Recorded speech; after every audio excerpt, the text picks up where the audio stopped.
It was a quiet afternoon, the kind of day that felt peaceful but with a hint of unease lingering in the air.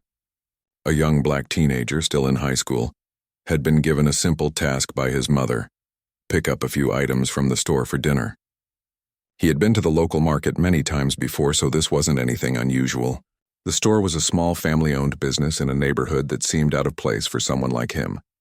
It was a place where everyone knew everyone else, and a place where people often kept to themselves.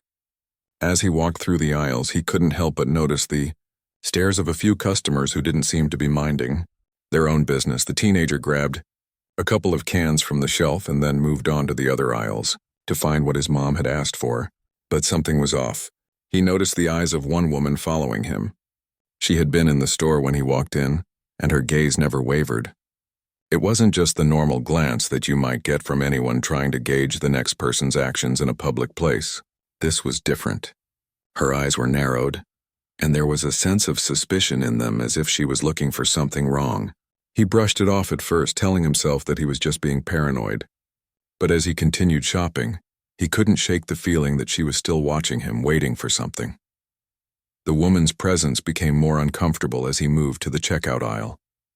She had followed him all the way there, still keeping her distance but never looking away. The teenager could feel her eyes on the back of his head as he waited in line to pay. He had never seen her before, and he wasn't sure why she was acting this way. Was it because of his skin color? Was it because he looked out of place in this store that was mostly filled with white customers? Or was it just his imagination? His thoughts were interrupted when the cashier called him up to the counter. He placed the items on the conveyor belt and waited as the cashier began scanning them.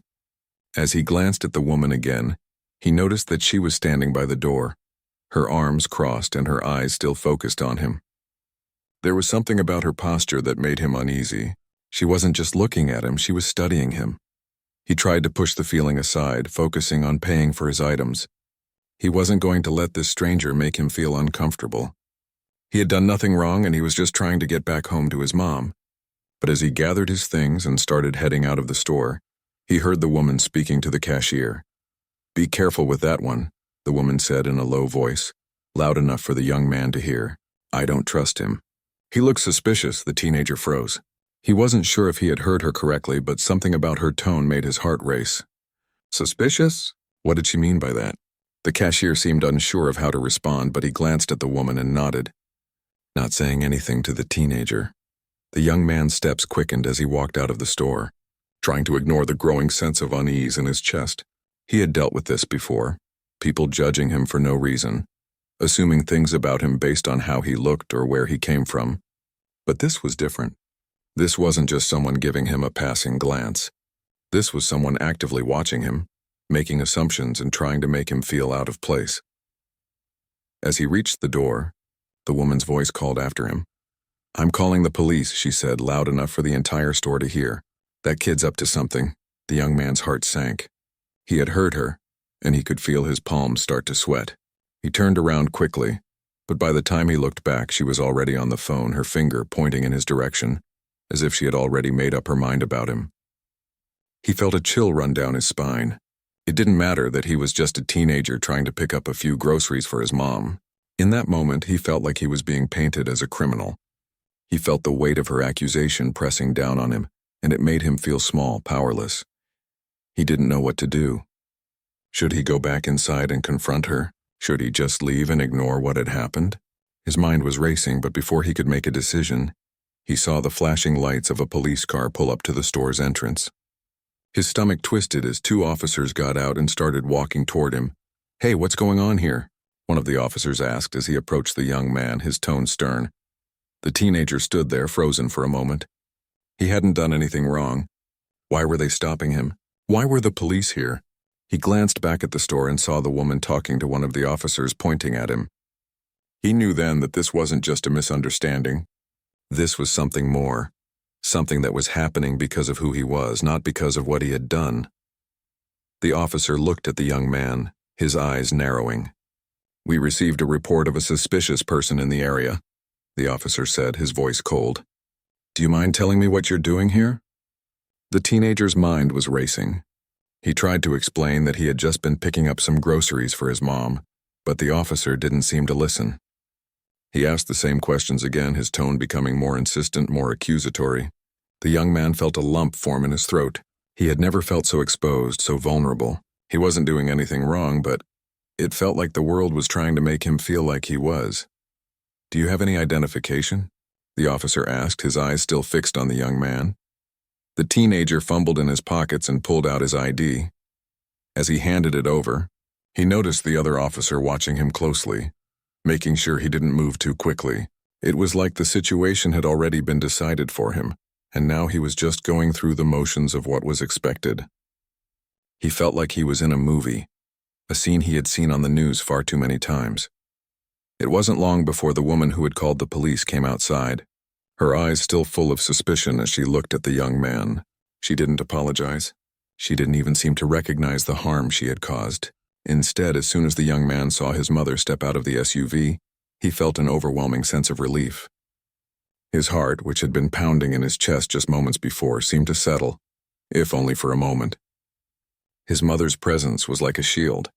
She exuded authority, confidence, and strength, all qualities that had always been a part of who she was, both as a mother and as the governor of the state. He watched her walk toward him, her steps purposeful and calm, but there was no mistaking the intensity in her eyes. She could see that her son was in trouble, and she wasn't about to let it slide. The officers, who had been standing close to the young man, immediately stiffened when they saw her. They knew who she was, the governor, a woman who had made it clear through her career that she would not stand for injustice no matter who was involved. The woman who had called the police was still standing nearby, her arms crossed, her face a mixture of guilt and discomfort as she watched the unfolding scene. The young man could feel his mother's eyes on her as she approached. "Is there a problem here?" his mother asked, her voice calm but firm, laced with authority. The officers, clearly caught off guard by the governor's unexpected arrival, stood frozen for a moment. One of the officers finally spoke up, his voice nervous as he addressed the governor. "We received a report of a suspicious person in the area," he explained, his gaze flickering between the young man and the woman who had called the police. "We were just making sure everything was okay." The governor's eyes never left the officer's face as she processed the information. She didn't seem angry, not yet, but there was a sharpness to her expression that made it clear she wasn't about to tolerate any nonsense. She turned her attention to the woman who had made the call. "Ma'am," the governor began, her voice controlled but with an edge that made the woman shift uncomfortably. "You called the police on my son saying he was acting suspicious. Could you explain what exactly made you think he was doing something wrong?" The woman shifted, clearly realizing she was about to be held accountable for her actions. Her eyes darted to the officers as if looking for backup, but the two men didn't seem eager to jump to her defense. The young man could feel the tension in the air, but he remained silent, trusting his mother to handle the situation. This wasn't the first time she had dealt with challenging moments in her career. She had faced adversity before, and she had always stood strong. He knew she would do the same now. "He was just walking around the store," the woman said, her voice growing softer, "and it didn't feel right. I was worried he might be stealing something." The governor raised an eyebrow, her expression cool as she let the woman's words hang in the air. "So because he was simply walking around the store, you thought he was stealing something?" she asked, her tone measured but pointed. "Is that the only reason you called the police?" The woman hesitated, her eyes flicking to the young man again before looking back at the governor. "He just didn't belong there," she muttered under her breath, almost too quietly for anyone else to hear. The words hit the young man like a punch to the gut. He wanted to shout, to call out how unfair it was for someone to judge him like that, but he bit his tongue. He knew his mother would handle it. He had heard these kinds of things before, people judging him simply for existing in places they didn't think he belonged. But hearing it from someone else, someone who had just made a phone call that could have ruined his day, made the sting sharper. The governor's gaze softened for a moment as she turned her focus back to the woman. "So you decided to judge my son based on how he looked? Is that what you're telling me?" Her voice was still calm, but the weight of her words made the woman shift uncomfortably again. "I wasn't sure," the woman stammered, clearly caught off guard by the governor's calm interrogation. I didn't want anything to happen." "You didn't want anything to happen," the governor repeated, her voice dropping slightly, the disappointment clear in her tone. What you didn't want was for my son to be treated fairly, to be treated like anyone else. You assumed something about him simply because of how he looked, and that is exactly the problem. This isn't just about a store or a simple misunderstanding. It's about how people of color, especially young black men, are too often seen as a threat without any evidence to support that. The woman opened her mouth, but no words came out. She had no defense, and the governor's words seemed to settle in the air around them like a heavy fog. She looked at the ground, clearly unsure of how to respond. Her face flushed with embarrassment. The officers exchanged uneasy glances. The young man could tell that they were feeling the weight of the situation, especially now that the governor was involved. They had to know that their actions would be under scrutiny. The young man had always been told that the police were there to protect him, to keep him safe, but in this moment he couldn't help but wonder if that was really true. He felt a little betrayed, a little lost. Why did he have to prove that he wasn't a threat? Why couldn't he just go about his day without being judged? His mother seemed to sense his discomfort. She turned back to him, her eyes softening as she reached out and placed a hand on his shoulder. "You did nothing wrong," she said quietly, just loud enough for him to hear. "I'm proud of you for staying calm." The young man nodded, his throat tight as he tried to hold back the tears that threatened to rise. He was relieved to have his mother there, but he was also hurt by the injustice of it all. He didn't want to be angry, but it was hard not to feel that way. He had been put in a position where he was made to feel like he was guilty before he had even done anything, and the fact that his mother had to intervene to protect him, someone who was supposed to be safe in a simple store, was a sobering reality. The governor turned back to the officers, her voice still calm but carrying the weight of her position. "This isn't just about this one instance," she said. "This happens every day to young black men across the country, and I won't stand by while people make assumptions about my son or anyone else based on the color of their skin." The officers nodded, but the young man could see the hesitation in their eyes. They knew this wasn't something they could brush off easily. They had just been involved in a situation where an innocent person had been wronged, and they were now caught in the middle of it. The young man wasn't sure what the outcome would be, but he knew that his mother wasn't going to let this slide. She wasn't going to allow this moment to pass without making sure that something changed.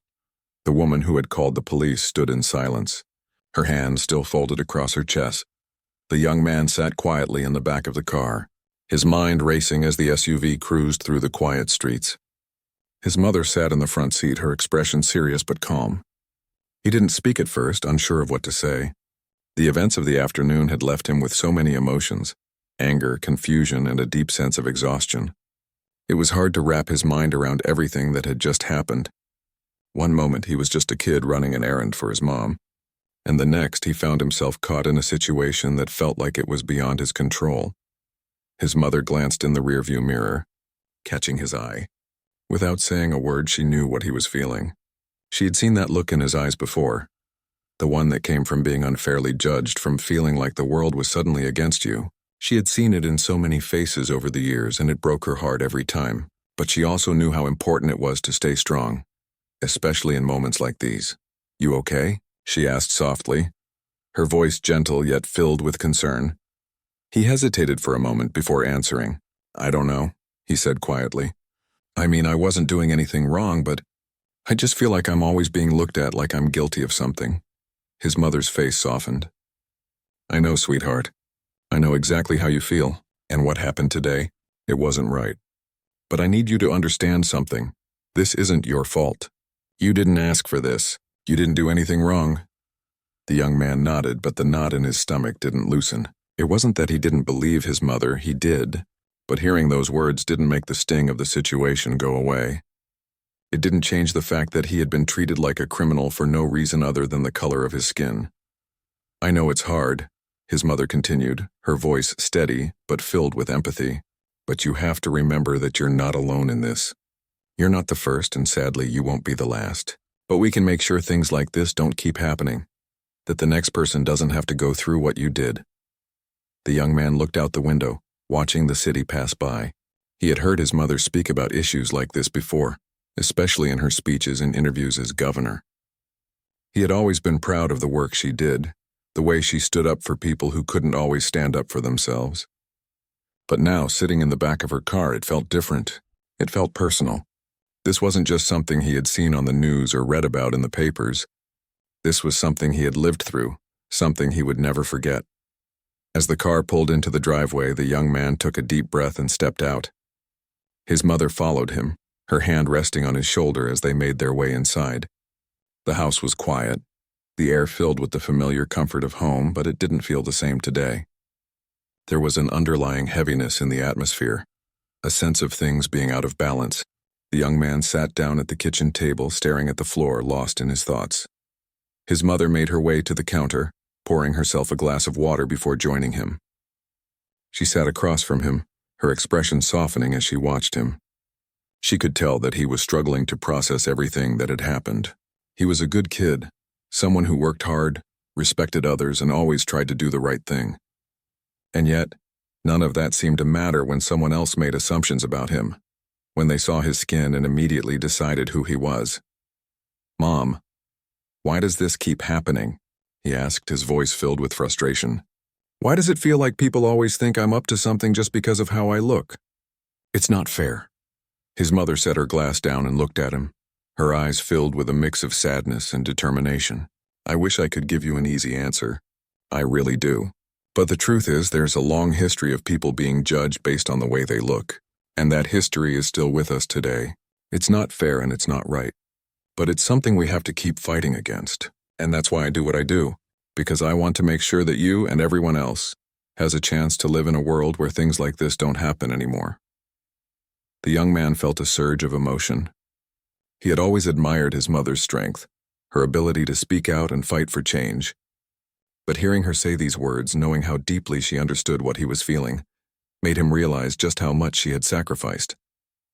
His mother hadn't just made speeches and passed laws. She had lived through this too, just like him, and she was still fighting every single day to make the world a better place. "I don't want to feel like I have to fight all the time," he said, his voice quiet. "I just want to live my life, you know? I don't want to have to worry about whether someone is going to call the cops on me because I look suspicious. I just want to be left alone." His mother nodded, her face filled with empathy. "I get it," she said softly. "But I also want you to know that you don't have to fight this battle alone. I'm here with you, and there are a lot of other people who are standing with you, even if you can't see them all the time. We'll keep pushing for change, and we'll keep raising our voices so that the next generation doesn't have to face the same struggles." The young man sat in silence for a moment, taking in his mother's words. He felt a little lighter, but he knew the journey wasn't over. The reality of the world he lived in hadn't changed just because he had someone in his corner. But having his mother there, seeing her fight for what was right, made him feel like maybe, just maybe, there was a way forward. A way where things could be different. The silence was broken by the sound of his mother's phone buzzing on the counter. She glanced at it before picking it up, her expression shifting as she read the message. It was from one of her staff members informing her of the media frenzy that had started to build around the incident. The woman who had called the police on her son had already made a statement to the press, and the story was starting to gain traction. The next few days were a whirlwind. News outlets picked up the story, and it quickly became a hot topic, spreading across social media and television. The young man's phone started buzzing with messages from friends, family, and even classmates. At first, it felt surreal. He never imagined that something so simple, picking up groceries, could turn into a moment of public attention. The headlines were everywhere, some of them sympathetic, others critical of the woman who had called the police. But the young man tried to ignore it all. He didn't want to be in the spotlight, didn't want to be known for something like this. His mother, the governor, had given a speech in response to the incident, calling out racial profiling and speaking about the need for systemic change. She had addressed the press in a calm, measured tone, outlining how important it was for people to understand that what had happened to her son wasn't an isolated incident. It was part of a larger pattern that affected many Black men and women every day. She spoke about her own experiences, about how even she, with all her power and influence, had faced discrimination at different points in her life. The young man couldn't help but feel conflicted. On one hand, he was proud of his mother for using her position to bring attention to an issue that mattered. He understood that her speech was an important step in fighting for justice. But on the other hand, he felt embarrassed. He didn't want to be at the center of this debate. He didn't want to be the one everyone was talking about. He just wanted things to go back to normal. But the more he thought about it, the more he realized that normal wasn't going to cut it anymore. Normal was what had allowed things like this to happen in the first place. Normal was the reason why people were still being judged and treated unfairly based on their appearance. Normal was the reason why he had been treated the way he was. He knew his mother was right. Things had to change. It wasn't just the media coverage that had him thinking. It was the conversations he overheard at school, the messages he received from his friends. Some were supportive, but others were uncomfortable. Some questioned why it had become such a big deal. Why was his mother making such a fuss about one incident? Didn't he just get lucky that she happened to be there? Didn't he have the privilege of being protected because of who his mom was? The young man struggled with those questions. It wasn't that he didn't appreciate the support, he did. But there was a part of him that felt guilty. What about the other kids who didn't have a mother in a powerful position, who didn't have someone speaking out for them? What about them? They didn't have the luxury of having their voices heard, of having someone to step in when things went wrong. He tried to talk to his mother about it one evening, after the media frenzy had started to die down a little. She was in the living room, reading over some paperwork, when he sat down next to her. "Mom, I need to talk to you about something," he said, his voice uncertain. She set the papers down and looked at him, her expression softening. "Of course, what's on your mind?" "I don't know," he began. I feel weird about all of this. Like, it's not just about me, right? I mean, I'm glad you're using your voice, but what about everyone else? What about the kids who don't have someone to stand up for them, who don't have a mom who's the governor? What happens to them?" His mother listened carefully, nodding as he spoke. She could see the conflict in his eyes, the way he was struggling to make sense of the situation. "I understand how you feel," she said gently. "And you're right. This isn't just about you. It's about all the people who don't have someone like me to speak up for them. But that's why I'm doing this. That's why I'm using my position to bring attention to what happened. Because it isn't just one person's story. It's a whole community struggle." The young man looked down at his hands, his mind still wrestling with his thoughts. "I don't want to be the exception," he said quietly. "I don't want people to think that just because I have you, everything's okay. I don't want anyone to think that I'm different because of who you are." His mother reached out, gently placing a hand on his shoulder. "You're not the exception, and you're not different because of me.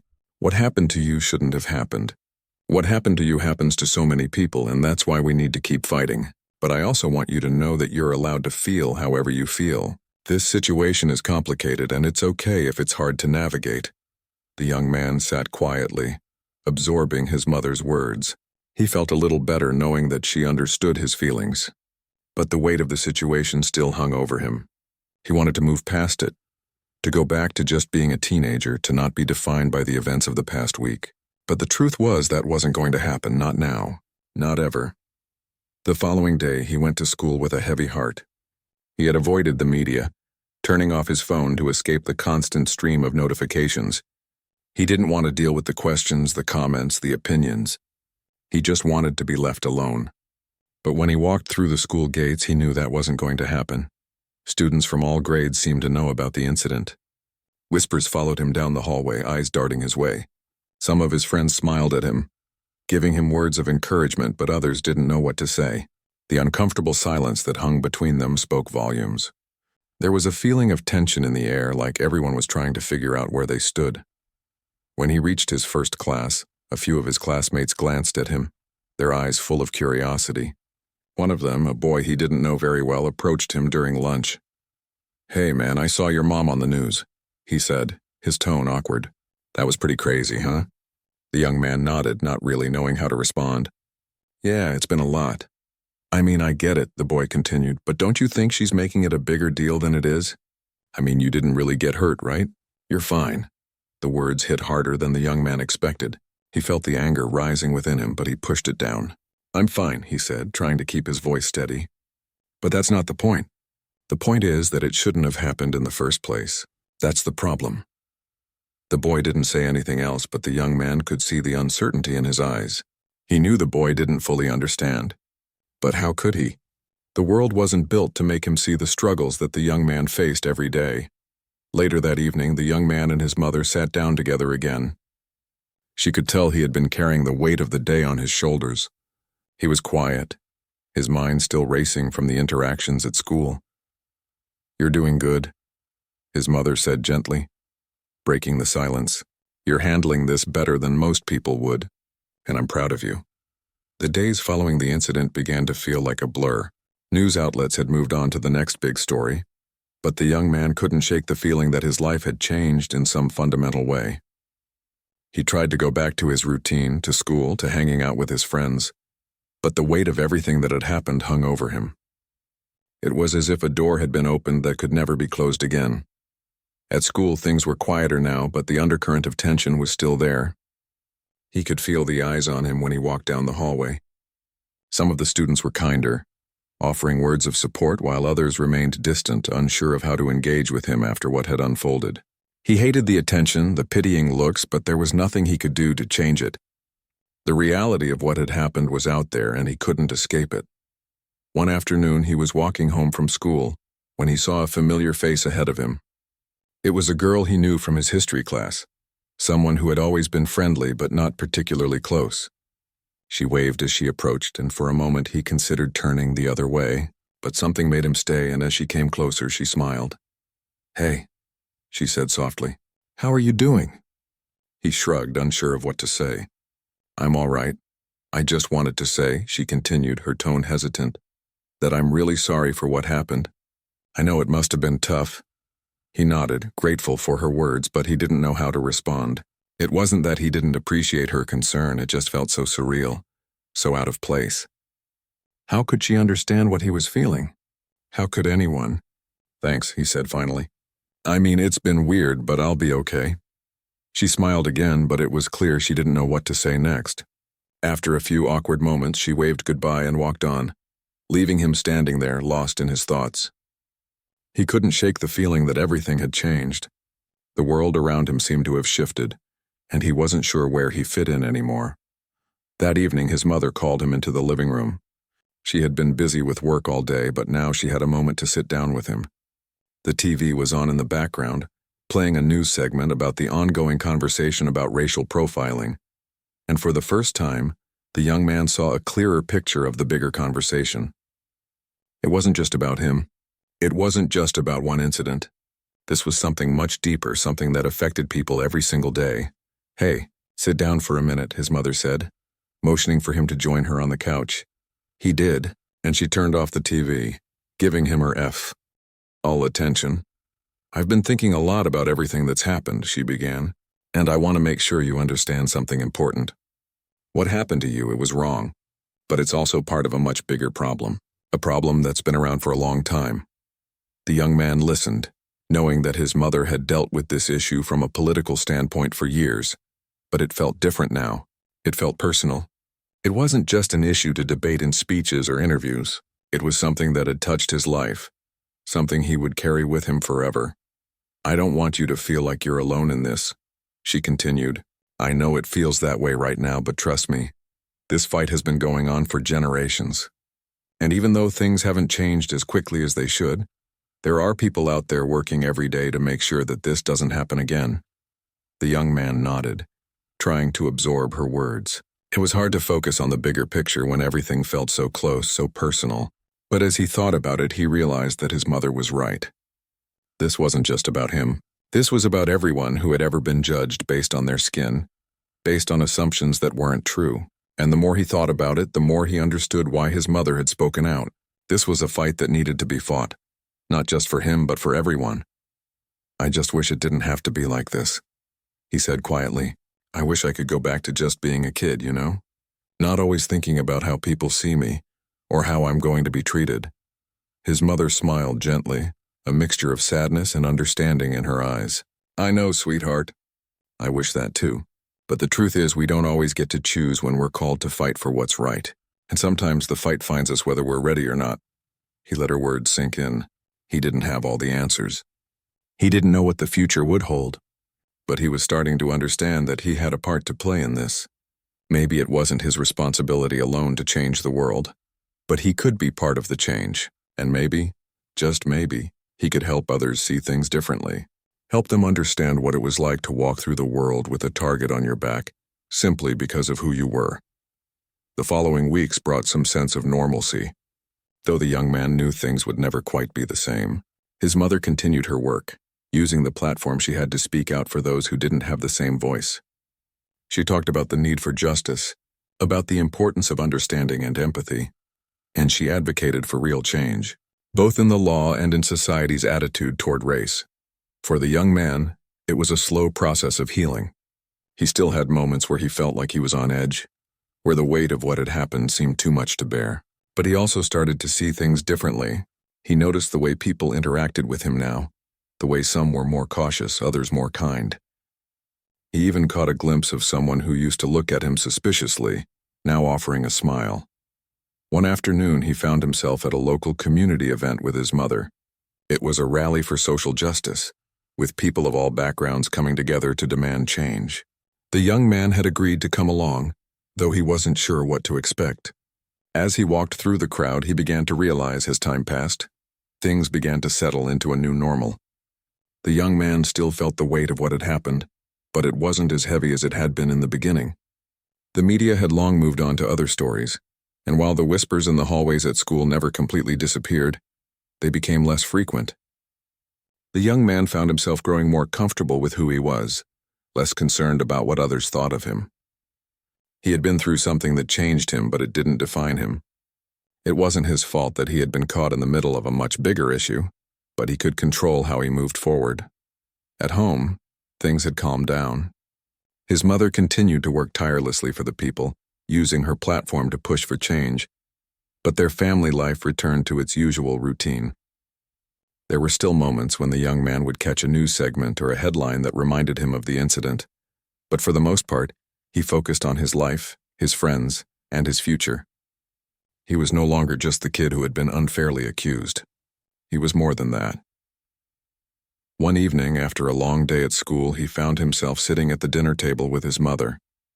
The house was quiet except for the clink of silverware and the soft hum of the refrigerator. His mother was reading through some documents while he absent-mindedly poked at his food. It had been a routine night, but something felt different. The conversation that had been brewing in his mind for days finally came to the surface. "Mom," he said, his voice steady but filled with a quiet urgency, "I want to do something. I want to get involved, to help change things. I want to be part of what you're doing." His mother looked up from her papers, a surprised but pleased expression crossing her face.